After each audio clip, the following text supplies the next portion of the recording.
Hola a todos amiguitos y amiguitas de YouTube, mi nombre es SonicX, su presentador del día de hoy, y para el día de hoy les traigo el séptimo capítulo de Dioses, Divinidades y Criaturas Lovecraftianas. Seres no divinos, pónganse cómodos, ojalá una soda, apaguen las luces, que ya comenzamos. Recuerden que nos pueden ayudar con su suscripción, compartiéndolo, y claro, denle me gusta si les gustó el video. Sin más parloteos, rueden el video y comenzamos.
Los hermanos de Chagnar Faun son unas criaturas que aparecen en los relatos El horror de las colinas y Cuando Chagnar despierte, ambos de Frank Belknap. Su aspecto es muy similar al de Chagnar Faun, ya que este les hace a su imagen y semejanza. Sin embargo, son mucho más pequeños y su aspecto es ligeramente más humano. Los hermanos de Chagnar Faun son hombres y Choccho, que han llamado la atención de Chagnar, de manera que este les concede el honor convertirles en una réplica suya, en una grotesca caricatura del propio Chagnar Faun. Para hacer esto, Chagnar les va introduciendo progresivamente su sangre usando para ello su trompa, lo que provoca mutaciones en los sujetos. Tras un tiempo recibiendo la sangre del primigenio, terminan su transformación y pierden su mente, convirtiéndose en seres impersonales, en títeres que Chagnar controla mentalmente. Al igual que su amo, los hermanos de Chagnar Faun permanecen inmóviles como estatuas. Sin embargo, si alguien les invoca o profana su lugar de descanso, recobrarán la movilidad. Si han sido conjurados, intentarán satisfacer al brujo que los llamó. Si lo ocurrido es que un incauto ha perturbado su descanso, usarán su trompa para succionarle toda su sangre. Los llamados hermanos mayores son los hermanos de Chagnar Faun más longevos. Viven en una cueva en el Pirineo Vasco y tienen poderes mentales, aunque mucho menores que los del propio Chagnar. A pesar de lo que su nombre puede sugerir, no es que sean más viejos o más grandes que Chagnar Faun, sino que son los mayores de entre sus hermanos. Hermanos menores de Chagnar Faun son los creados más recientemente y en su mayoría se encuentran en la meseta de Psain. Son bastante más pequeños y más débiles que los mayores, pero aún así son más fuertes que cualquier ser humano normal. Los hijos de Shugoran son unas criaturas que aparecen en el relato Un negro con un saxofón de Ted Klein. Sirven como mediadores entre los Choccho y su dios Shugoran. Durante el día, los hijos de Shugoran tienen el aspecto de hombres negros normales, pero por la noche se convierten en unos hórridos humanoides de 3 metros, dotados de pies y manos palmeadas y de una larga trompa. Según el relato, los Choccho escogen a sus heraldos entre aquellos miembros de la tribu que poseen unas características determinadas. Estas deben abarcar desde ser negro hasta medir más de 2 metros. Probablemente, una vez seleccionado el candidato, será llevado a la selva y allí entrará en contacto con Shugoran. Este le otorgará parte de sus poderes y se adueñará de su mente para, acto seguido, enviarlo de vuelta a la aldea. Tras esto, el iniciado pasa a ser uno de los hijos de Shugoran y adquiere la capacidad de transformarse por las noches en una versión reducida de su dios. Los hijos de Shugoran son venerados y reciben los sacrificios en nombre de Shugoran. Si están satisfechos, pueden acceder a ayudar a sus devotos a castigar afrentas o a callar a aquellos que saben demasiado.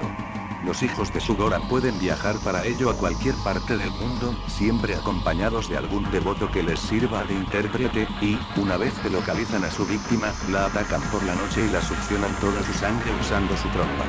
Tras esto, proceden a deshacerse del cadáver. Los hombres de Len son una raza inteligente que aparecen en busca de la ciudad del sol poniente. Además, son esclavizados por las bestias lunares. Los mercaderes que venían en esa galera tenían la boca desmesurada, y sus turbantes formaban dos bultos hacia arriba desde la frente que resultaban particularmente desagradables. Su calzado era el más pequeño y raro que se hubiera visto jamás en los 6 reinos.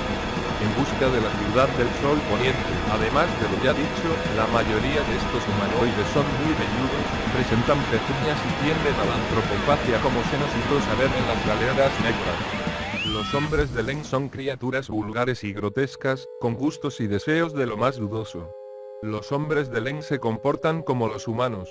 Antiguamente, a la llegada de las bestias lunares, los hombres de Len los recibieron como dioses, pero al poco tiempo sus dioses los conquistaron.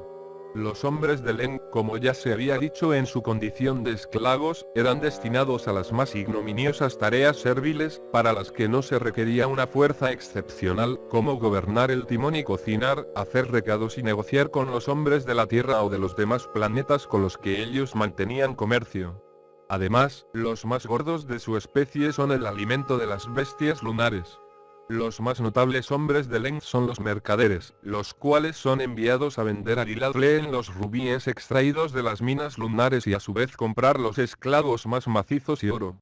Los prisioneros adquiridos son enviados de vuelta a la luna y, una vez allí, suelen ser destinados a trabajar en las minas. El horror de Dunwich, o el gemelo de Wilbur Whateley, es el antagonista principal de la novela corta El horror de Dunwich. Es hijo de Yog-Sothoth. El horror de Dunwich es un ser invisible de mayor tamaño que un elefante adulto. Su cuerpo tiene forma de huevo y está plagado de ojos, tentáculos y fauces, mientras que su rostro es totalmente humano pero de color albino.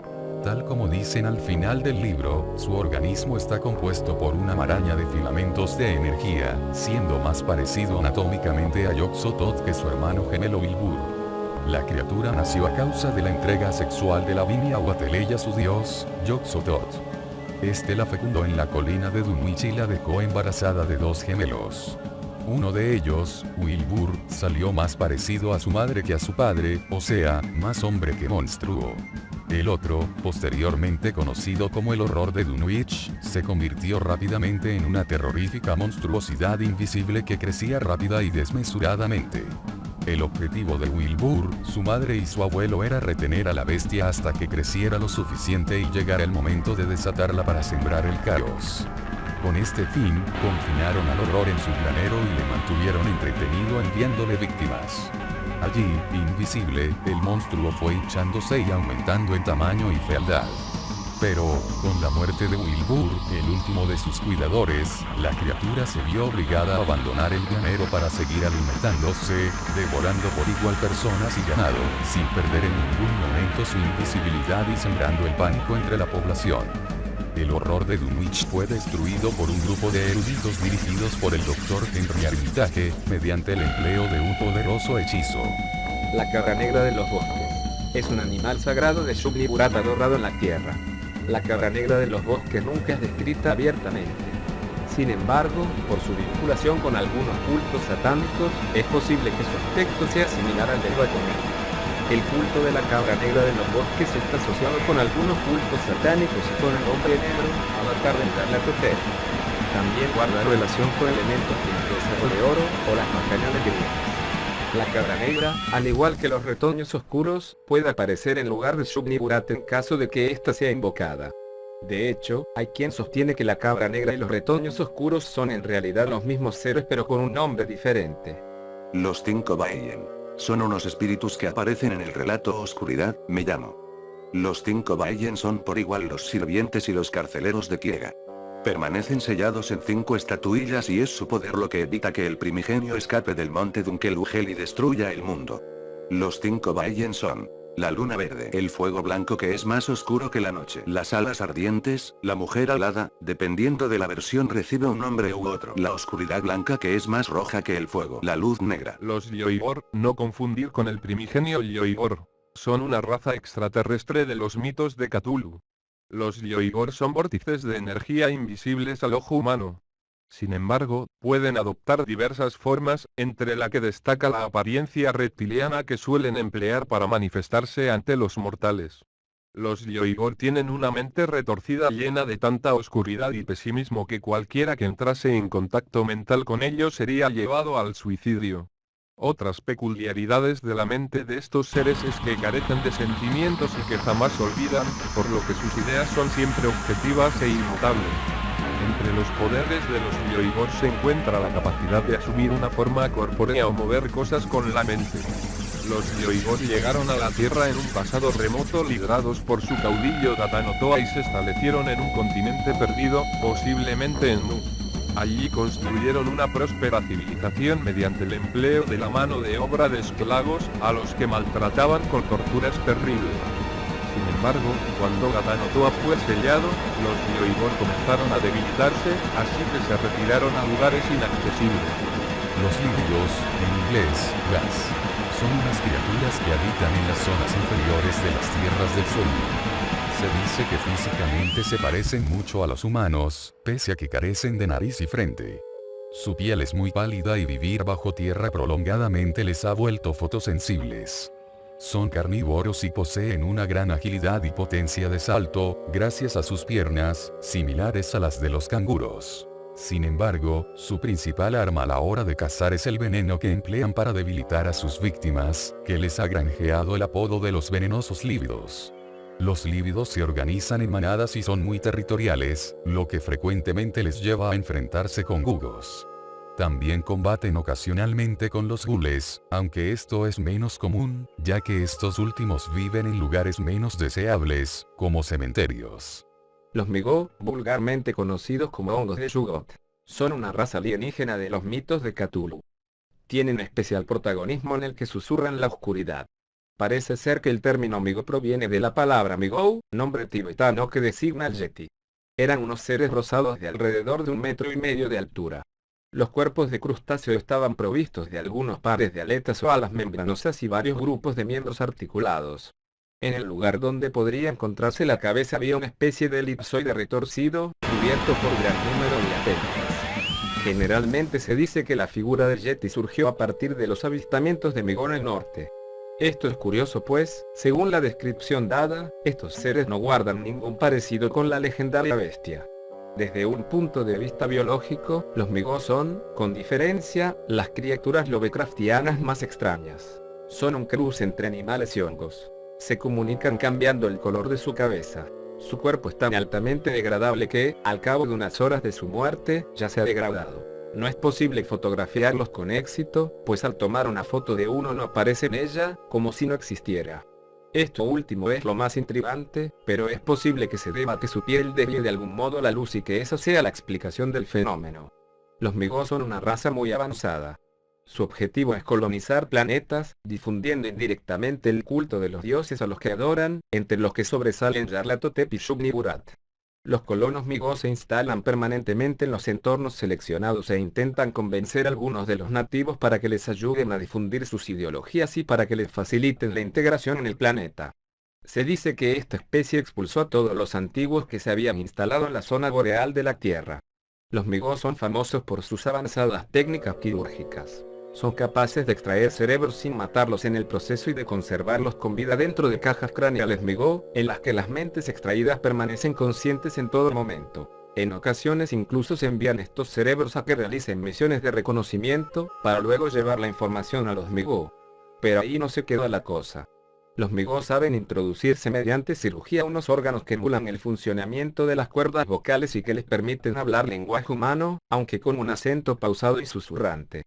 Los perros de Tíndalos o sabuesos de Tíndalos. Son unas criaturas extradimensionales que aparecen por primera vez en el relato homónimo escrito por Frank Belknap. En sus cuerpos flacos y famélicos se concentra todo el mal del universo. En realidad no estoy seguro de que tuvieran cuerpo. Solo los vi un instante. Esta es la vaga descripción que se da de los perros de Tíndalos.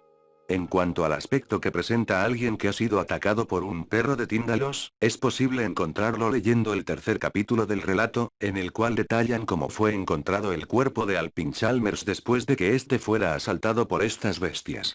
Chalmers yacía boca arriba en el centro de la habitación. Estaba completamente desnudo y tenía el pecho y los brazos cubiertos de una especie de gelatina azulada. La cabeza, totalmente separada del tronco, reposaba sobre el pecho y sus facciones aparecían horriblemente retorcidas y mutiladas.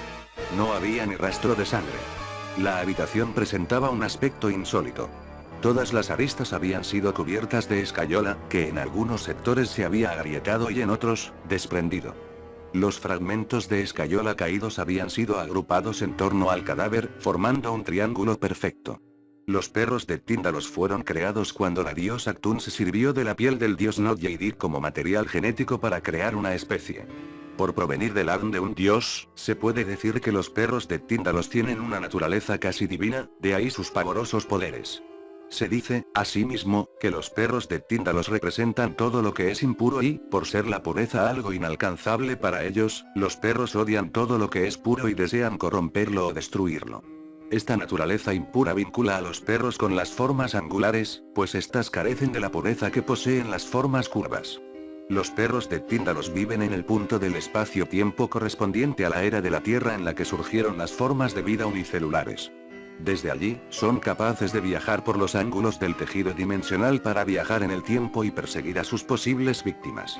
Por suerte, es poco probable toparse con un perro de Tíndalos, a no ser que se consuma la llamada droga Liao, que permite viajar en el tiempo y que puede acercar peligrosamente a la guarida de los perros a quien se sirva de ella irresponsablemente. En caso de cometer la imprudencia de usar la droga Liao para viajar a la era de los perros de Tíndalos y de ser descubierto por estos, lo mejor que se puede hacer es regresar cuanto antes al presente y refugiarse en un lugar en el que no haya ninguna forma angular, pues los perros de Tíndalos solo pueden manifestarse si hay alguna en el entorno. Una alternativa es cubrir de cemento todas las esquinas de una sala y deshacerse de todo el mobiliario para evitar que las criaturas puedan aparecer. Sin embargo, este método no es infalible, pues los perros de Tíndalos cuentan con la ayuda de los doles, que pueden causar terremotos para agrietar el cemento colocado en las esquinas con el fin de que éstas recuperen su forma angular para que puedan servir como acceso para los perros de Tíndalos. Si esto llegara a ocurrir, la víctima ya no tendría escapatoria. Los pingüinos del centro de la Tierra son unos seres mencionados en el relato en las montañas de la locura de H.P. Lovecraft. Son descritos como seres de piel albina y ojos negros. Aparentemente adquirieron esa forma tras acostumbrarse a la oscuridad del centro de la Tierra. Estos pingüinos aparecen por primera vez frente a Danforth y a William Blair mientras exploraban los túneles bajo la ciudad de los antiguos. Al principio aparecen tan solo 3, pero más adelante se puede ver que era casi una comunidad. Estos pingüinos aparentemente habían presenciado una batalla entre los antiguos y un Shoggoth, por lo que no dejaban de emitir graznidos. Sin embargo, estos graznidos finalmente le fueron útiles a los protagonistas para huir del Shoggoth y escapar de los túneles, ya que los graznidos permitían que sus pisadas no fueran oídas por el Shoggoth. El plasma de perro de Tíndalos es una sustancia perniciosa segregada por los perros de Tíndalos. Tenía el pecho y los brazos cubiertos de una especie de gelatina azulada, presenta ciertas analogías con el protoplasma, pero en ella no se encuentran ni aún indicios de enzimas. El plasma de perro de Tíndalos es una masa azulada que suele ser visible en las criaturas atacadas por estos seres. Son semilíquidas, esto es, están a medio camino entre el estado sólido y el líquido. La baba de los perros de Tíndalos es en realidad un conjunto de bacterias que se crían en los cuerpos de los perros de Tíndalos. Se desconoce su función, aunque es posible que esté relacionada con la descomposición de los alimentos. Lo más llamativo de estas bacterias es que en realidad son una suerte de no muertos unicelulares. Carecen de las enzimas que están presentes en todas las células vivas y, aún así, no son en absoluto materia inerte. Al parecer, las enzimas son las responsables de la muerte celular, así que, al no poseerlas, estas bacterias tienen una vitalidad casi infinita. La princesa Mono es el personaje en torno al que se estructura el relato hechos tocantes al difunto Arthur Hermin y su familia. La princesa Mono era una mona famosa por su color blanco. A su muerte, fue momificada y su cuerpo se convirtió en una codiciada reliquia. Esta criatura era la princesa de una tribu de homínidos situada en el Congo. Cuando el explorador Sirva de Hermin, erudito de las culturas prehumanas, encontró dicha tribu y conoció a la princesa, sintió un morboso deseo por ella, hasta el punto de llegar a pedir su mano. Los homínidos aceptaron sin dudarlo, pues creían que Hermin era un dios blanco, así que ambos se casaron sin impedimentos. Luego, Hermin se la llevó a su hogar en la civilización, la mansión llamada Hermin House, donde la mantuvo recluida para evitar que fuese despreciada por los otros hombres. Allí, Badi y la princesa tuvieron una desafortunada descendencia. A su muerte, la princesa fue momificada y transportada a su lugar de origen, donde la tribu comenzó a venerar sus restos como si de una deidad se tratase. Pero otras tribus comenzaron a codiciar la reliquia, por lo que empezaron a luchar por ella. Tras varias generaciones acabó en manos de Arthur Hermin, quien, al comprender que ese ser inhumano era en realidad su tatarabuela, decidió poner fin a su vida quemándose vivo. Los profundos, de Dead Bones, en el inglés original, son criaturas ficticias creadas por Howard Phillips Lovecraft y que aparecieron por primera vez en su novela corta La sombra sobre Innsmouth. Son seres recurrentes en los mitos de Cthulhu, y se los relaciona normalmente con elementos de estos como el pueblo de Innsmouth, la ciudad submarina de Ian Clay, la orden esotérica de Dagon, y las deidades llamadas Padre Dagon y Madre Hydra. Creo que su color predominante era un verde grisáceo, aunque tenían un abdomen blanquecino.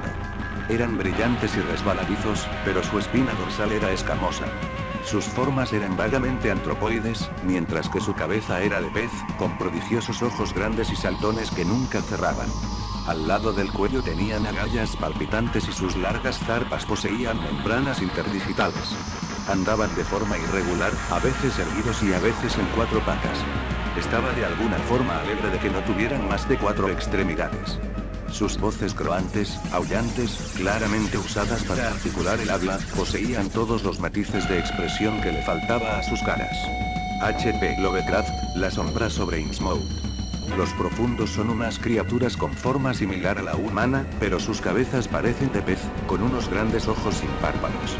Además tienen agallas en torno al cuello y manos palmeadas que forman zarpas. Son de color gris verdoso, con el vientre blanquecino y la mayoría tiene piel resbaladiza y su espalda jorobada está cubierta de escamas. Suelen habitar bajo el agua, pero solo en océanos y mares, nunca en agua dulce. De todas formas pueden moverse libremente por tierra, pero muy rara vez lo hacen. Tienen la característica de que viven eternamente, aunque aún así son vulnerables y pueden morir por medios violentos. Además poseen la capacidad de procrear con humanos. Poseen una voz desagradable, muy característica por sus frecuentes sonidos guturales. Su inmortalidad hace que crezcan en estatura y fuerza con el paso de los años. Esto hace que los individuos más ancianos sean los más grandes y poderosos. Cuando esto ocurre es más raro aún que salgan a la superficie. En la actualidad, son enemigos de otra raza, los antiguos, que aún a pesar de su reducido número, logran mantener a los profundos a raya por medio de hechizos. Esta hostilidad aumentó cuando los profundos subyugaron a los Shoggoth, que en el pasado habían sido esclavos de los antiguos. Es común que los profundos traten con pequeñas comunidades costeras. A cambio de sacrificios, estas reciben oro y una buena pesca durante todo el año. Pero tras un tiempo, exigen la procreación entre ambas razas. Esto crea un ser que nacerá humano, y que con el paso del tiempo se alterará, hasta volverse un profundo. Al comienzo será un humano común, pero irá desarrollando la llamada apariencia de Innsmouth porque casi todos en ese pueblo la poseían. Este cambio suele suceder en la mediana edad, pero esto varía de un individuo a otro. Cuando el cambio comienza su aspecto cambia de forma inquietante. Sus ojos se vuelven vidriosos, su piel cambia, hasta volverse escamosa y húmeda, su cabeza se angosta y el pelo se cae, las orejas se achican, y finalmente salen agallas al costado del cuello. Llegado a este punto se vuelve inmortal, y habitará con los profundos en el océano. En el juego de rol La llamada de Cthulhu se explica que este hábito se debe a que cuando una ciudad submarina alcanza un cierto tamaño, la fertilidad disminuye, pues las hembras empiezan a devorar a sus crías. También existe otro tipo de híbridos, denominados Ultra. Estos son resultado de la unión con híbridos. El aspecto de estos seres es relativamente humano, pero posee aspectos de especies nidarias, insectos y cefalópodos. Son altamente inteligentes, capaces de desarrollar poderes empatas y tecnología avanzada. Padre Dragón y Madre Hidra son profundos que han crecido enormemente en tamaño y edad, alcanzando cada uno los 6 metros, 19 pies 8 pulgadas, de altura y quizás millones de años de antigüedad. Ambos gobiernan a los profundos a la vez que dirigen la adoración de Cthulhu, con el que forman la tríada de deidades a la que adoran los profundos.